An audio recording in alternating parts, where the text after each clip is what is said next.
किताब मुकद्दस में से मत्ती की इंजील के 30 बाब की तिलावत। उन दिनों में यूहन्ना बपतिस्मा देने वाला आया और यहूदिया के बयाबान में ये मुनादी करने लगा कि तौबा करो क्योंकि आसमान की बादशाही नज़दीक आ गई है।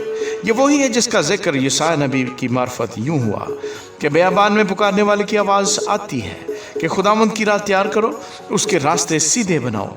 ये यूहन्ना ऊंट के बालों की पोशाक पहने और चमड़े का पटका अपनी कमर से बांधे रहता था और इसकी खुराक टिड्डियां और जंगली शहद था।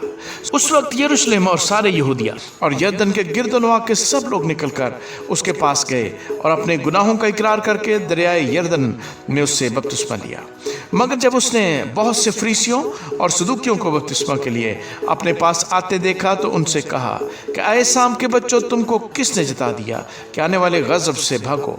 पस तौबा के मुआफिक फल लाओ और अपने दिलों में ये कहने का ख्याल न करो कि अब्राहम हमारा बाप है, क्योंकि मैं तुमसे कहता हूँ कि खुदा इन पत्थरों से अब्राहम के लिए औलाद पैदा कर सकता है। और अब दरख्तों की जड़ पर कुल्हाड़ा रखा हुआ है, पस जो दरख्त अच्छा फल नहीं लाता वो काटा और आग में डाला जाता है। मैं तो तुमको तौबा के लिए पानी से बपतिस्मा देता हूँ, लेकिन जो मेरे बाद आता है वो मुझसे जोरावर है, मैं उसकी जूतियाँ उठाने के लायक नहीं। वो तुमको रूहुल कुद्स और आग से बपतिस्मा देगा। उसका छाछ उसके हाथ में है और वो अपने खलिहान को खूब साफ करेगा और अपने गेहूं को तो खत्ते में जमा करेगा, मगर भूसी को उस आग में जलाएगा जो बुझने की नहीं।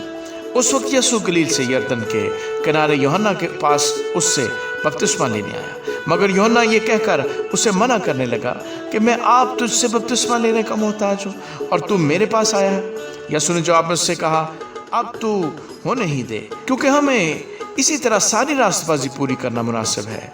इस पर उसने होने दिया और यीशु बपतिस्मा लेकर फिलफौर पानी के पास से ऊपर गया और देखो उसके लिए आसमान खुल गया और उसने खुदा के रूह को कबूतर की मानद उतरते और अपने ऊपर आते देखा। और देखो आसमान से ये आवाज़ आई कि ये मेरा प्यारा बेटा है जिससे मैं खुश हूँ।